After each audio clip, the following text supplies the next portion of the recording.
I should have seen it coming. The familiar smirk, the practiced condescension, the way he adjusted his custom-made suit before delivering what he thought would be another crushing blow to his underachieving sister. "Still running that little shop of yours, Emma?" Michael asked, swirling his 18-year-old scotch in a crystal glass that probably cost more than what he assumed I made in a month.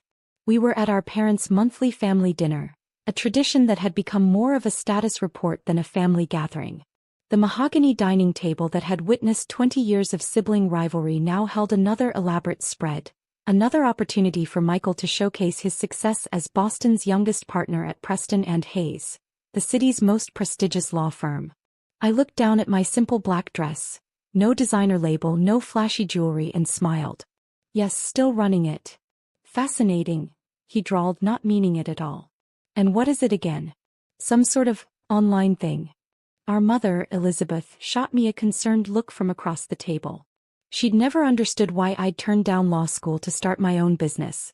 In her world, success had a very specific look: degrees from elite universities, corner offices, and country club memberships. "E-commerce solutions," I said quietly, cutting into my perfectly cooked steak. "We help businesses scale their online presence." Michael laughed, that sharp, dismissive sound I'd grown up hearing. "Right, like those dropshipping schemes college kids run from their dorm rooms. At least it keeps you busy."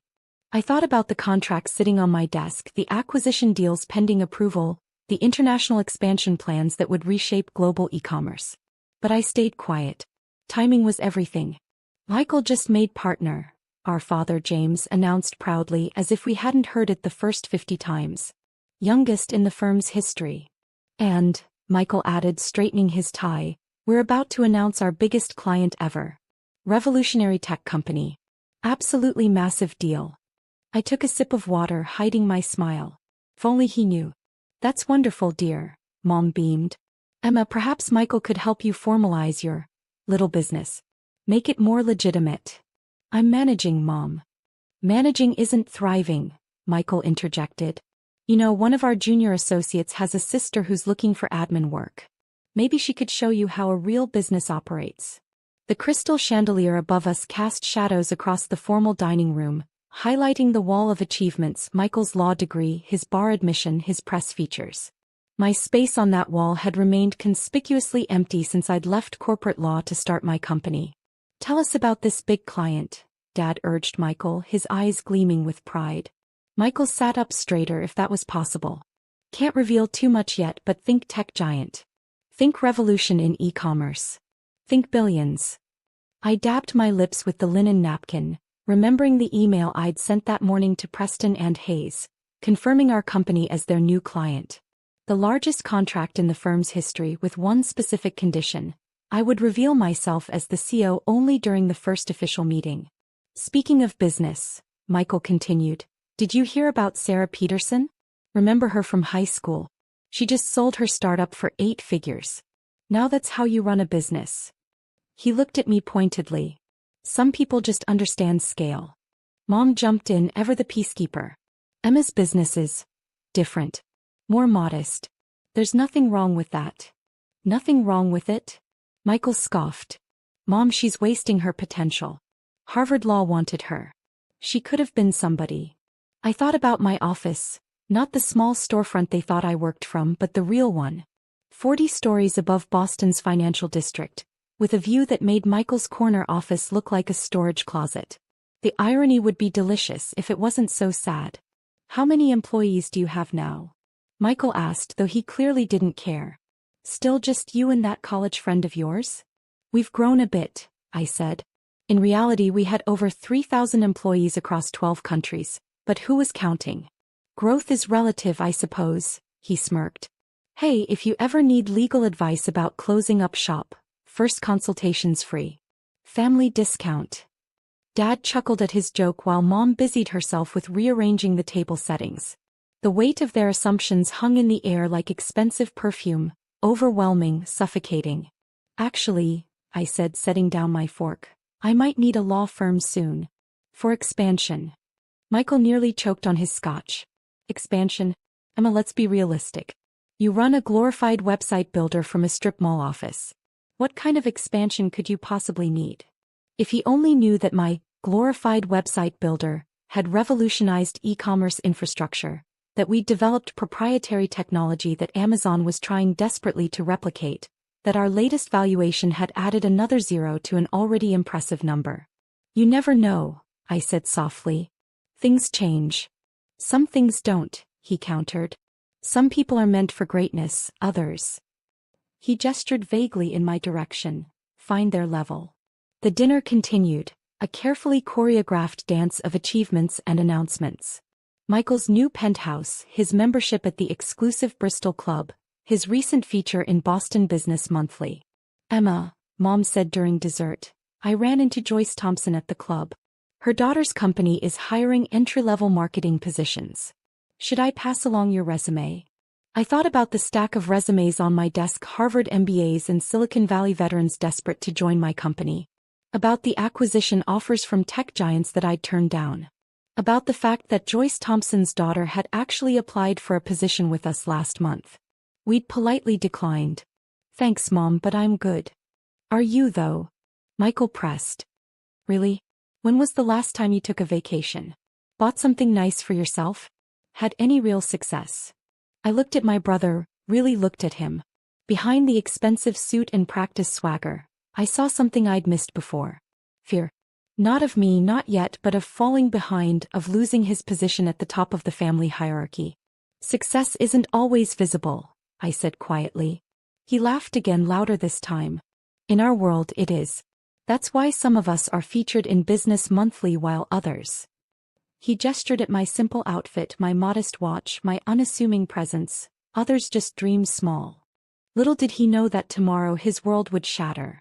That his big client announcement would become the moment his carefully constructed superiority crumbled. That his little sister's small business would reveal itself to be the tech giant his firm had been pursuing for months. But for now I just smiled and asked Mom to pass the dessert. After dinner, as I walked to my car, a practical Volvo that Michael loved to mock, my phone buzzed. A text from my CFO, acquisition papers ready. Law firm meeting tomorrow at 10 a.m. Everything set for the reveal. I looked back at the house, at the window where Michael stood bragging to Dad about tomorrow's meeting. About how he'd personally brought in the biggest client in the firm's history. About how this would cement his legacy. Ready to approve your first billion-dollar expansion, big brother?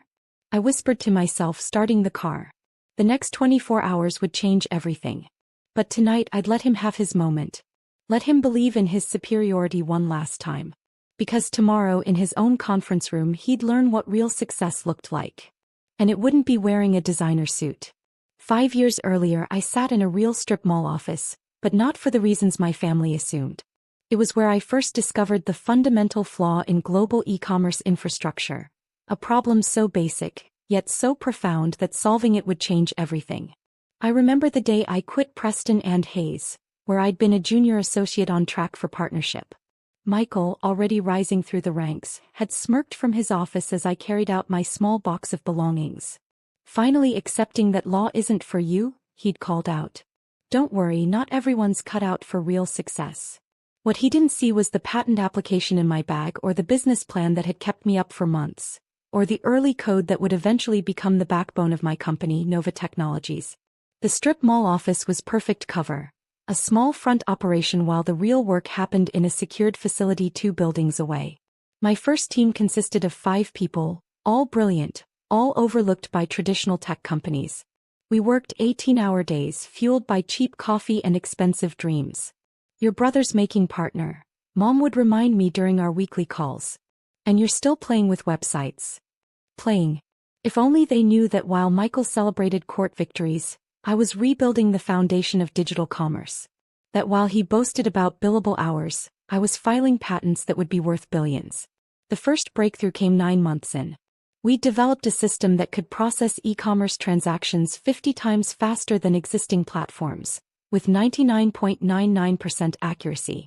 When we tested it, the results were so impressive that our servers crashed. I remember calling my first major investor, Sarah Chin, at 3 a.m. We did it, I said, my hands shaking. It actually works. Her response was immediate. How much do you need? 20 million to start. He didn't hesitate. Done. But why aren't we announcing this? I thought about Michael's condescending smile, about Mom's worried glances, about Dad's dismissive waves. Not yet, I said. Let's build first. Prove everything. Then we'll talk about announcements. The company grew exponentially but quietly. We moved the real operations to a secure facility outside Boston, maintaining the strip mall office as a front. Every time my family asked about my business, I'd direct them there, to the small space with its modest sign and basic furniture. Meanwhile, Nova Technologies was revolutionizing e-commerce.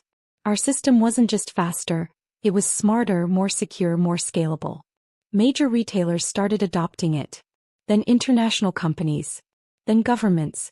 Still working late at your little shop? Michael would text while I was actually in meetings with tech giants and government officials. Someone has to, I'd reply, sitting in my real office 40 stories above Boston watching my empire grow. The valuation hit $1 billion 2 years in. I celebrated by buying a penthouse in the building next to Michael's law firm. Not that I ever told them. I watched from my window as he left work each day, proud in his success, completely unaware that his struggling sister could buy his firm 10 times over. Then came the global expansion. Nova's system was revolutionizing markets in Europe, Asia, South America. We maintained absolute privacy. No press releases, no social media presence, no public face. Our clients knew who we were, but we required strict NDAs. I wanted to succeed on our terms, not for show. Emma needs to be realistic, I overheard Mom telling her friends at the country club. Not everyone can be as successful as Michael. I was in the club that day, meeting privately with tech executives in a back room, signing contracts worth more than the club's annual revenue. The irony wasn't lost on me. The decision to approach Preston and Hayes came after careful consideration. We needed a top law firm for our next phase of expansion, and they were the best. The fact that Michael was there? That was just poetic justice. Your brother's firm is handling the Novity account, Dad mentioned at dinner one night, bursting with pride. Biggest tech client they've ever had. I nodded, remembering the email I'd just sent approving the contract. We'd used our holding company name, Novity, keeping Nova Technologies hidden until the right moment. The company grew beyond even my expectations. Our technology was processing trillions in transactions. Major platforms depended on our infrastructure. We were, quietly but definitively, becoming indispensable. You should see my new office, Michael bragged last week. Corner suite, executive bathroom, full staff. I looked out from my actual office, entire floor, private elevator, global command center, and smiled. Sounds nice. The decision to reveal everything wasn't about revenge. It was about truth. About showing that success doesn't always wear designer suits or need constant validation. Sometimes it works quietly, builds steadily, changes the world without needing applause. Yesterday I signed the final papers. Nova Technologies would officially engage Preston and Hayes, with one condition: I would reveal myself as CEO during the first meeting. Michael's meeting. The one he'd been bragging about for weeks. This client will make my career, he'd boasted at dinner. Tech company worth billions. Revolutionary stuff. I let him talk, let him bask in his perceived coup. Let him believe one last time that he had achieved something I never could. My phone buzzed, another text from my CFO. Everything's set for tomorrow. Board approved the expansion plan. $3.2 billion initial investment. I looked at my reflection in the office window. Simple black dress, minimal jewelry, quiet confidence. Tomorrow, in Michael's precious conference room, his entire worldview would shift. But tonight I had work to do. Real work. The kind that changes the world without needing permission or praise. Because tomorrow wasn't about showing up my brother. It was about showing him, showing all of them, that success doesn't need announcing. It just needs to be real. The morning of the reveal, I dressed with careful consideration. The same style of simple black dress I always wore, but this one from my private collection. Oscar de la Renta, not that anyone would notice or care. A subtle reminder to myself that power doesn't need to announce itself. Preston and Hayes occupied the top floors of a gleaming tower in downtown Boston. As my driver pulled up to the entrance, I could see Michael standing in the lobby with the other partners, practically bouncing with anticipation. Their biggest client meeting. His crowning achievement. Ms. Wilson, the security guard greeted me, using my holding company's surname. The partners are expecting you. I noticed my brother's head turn at the sound of a new arrival, then dismiss me just as quickly. After all, what could this unassuming woman in a simple dress possibly have to do with his big moment? Running late, Emma? He called out, that familiar condescension in his voice. The cleaning staff entrance is around back. Several partners chuckled. I smiled, walking past them toward the executive elevator. Actually, I'm right on time. This is a private elevator, Michael said sharply. For executives and important clients only. I held up my access card, the one sent specifically to the CEO of Nova Technologies. His eyes widened slightly, confusion crossing his face. There must be some mistake, he started, but the elevator was already closing. See you upstairs, brother, I said softly as the doors shut. The conference room was immaculate, wall-to-wall windows, leather chairs, and a spectacular view of Boston Harbor. The managing partners were already seated, along with their senior team. Michael rushed in moments later, straightening his tie. The CEO of Nova T should be here any moment, he announced importantly. This is a transformative day for Preston and Hayes. I took my seat at the head of the table, opening my laptop. Shall we begin? Michael frowned. We need to wait for Dash. The CEO of Nova Technologies? I interrupted quietly. She's already here. The room went silent. Michael's face went through a series of expressions: confusion, disbelief, dawning horror. No, he whispered. I stood, smoothing my simple dress. Hello, everyone. I'm Emma Wilson, founder and CEO of Nova Technologies, also known as Nova T. I believe we have some contracts to discuss. The managing partner recovered first, his face breaking into a broad smile. Ms. Wilson. We had no idea, Dash. That's impossible, Michael interrupted. Emma runs a small web design shop. She's nobody. Actually, I said, clicking a button on my laptop that activated the room's presentation screen, I run this. The displays filled with Nova's real statistics. Global reach. Market penetration. Valuation. Revenue streams. With each number, Michael seemed to shrink further into his chair. As you can see, I continued calmly, we're planning a significant expansion. We'll need comprehensive legal services. Your firm comes highly recommended. $3 billion. Michael choked, staring at the investment figures. But you drive a Volvo. Good safety ratings, I replied. Now about the contracts. The next hour was surreal. I walked them through Nova's expansion plans while Michael sat in stunned silence. His carefully constructed worldview crumbling with each slide, each figure, each casual mention of billions. Of course, we'll need a dedicated team, I said, wrapping up. Unfortunately, given our history, I don't think Michael would be the best fit to lead it. The managing partner nodded quickly. Completely understood, Ms. Wilson. We'll assemble our top team, Dash. Emma. Michael finally found his voice. Why didn't you tell me? I looked at my brother, really looked at him. The expensive suit suddenly seemed cheap. The practiced swagger replaced by genuine uncertainty. Would you have believed me? I asked quietly. Or would you have dismissed it as another small dream from your struggling sister? The meeting ended with signed contracts and shell-shocked partners. As everyone filed out, Michael remained seated, staring at the presentation still glowing on the screens. All this time, he muttered. The little shop. The simple clothes.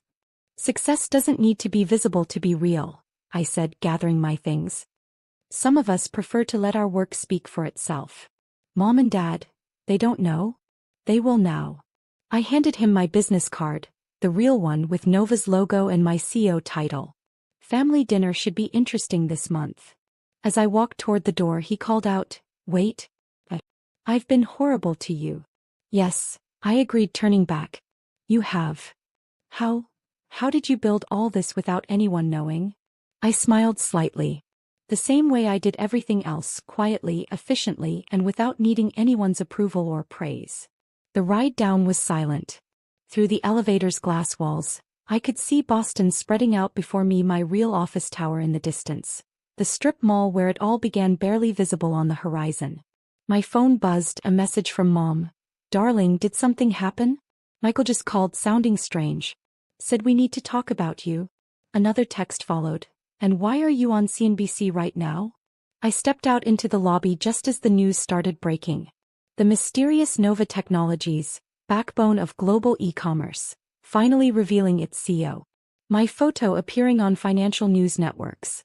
My little shop, suddenly recognized as the tech giant it had always been. The security guard who had dismissed me earlier now stood at attention. "Ms. Wilson," he said, this time with genuine respect. Outside, my driver held the door to my real car. Not the Volvo but the Rolls-Royce I used for business meetings. As I slid into the leather interior, I caught sight of Michael watching from the lobby, his world forever changed. My phone buzzed again, the family group chat exploding with messages, questions, confusion. Dad sharing news links. Mom sending a stream of exclamation points. Relatives who had dismissed me for years suddenly remembering they had always believed in me. But I didn't respond. Not yet. Instead, I directed my driver to the strip mall, the place where it all began. The small office still stood there, modest and unassuming. A reminder that greatness doesn't need grand announcements or constant validation. Sometimes it just needs silence, determination, and the patience to wait for the right moment to show the world and your family what you've built. As the sun set over Boston, casting long shadows across the city I had quietly helped reshape, I thought about success, real success. Not the kind that needs corner offices and constant praise, but the kind that changes the world without asking permission. My phone buzzed one final time. "Michael, I'm sorry. For everything. And I'm proud of you, sis." I smiled, watching the lights come on across the city, knowing that somewhere in those gleaming towers, my brother was finally seeing me, really seeing me for the first time. And that, more than any contract or valuation, felt like true success.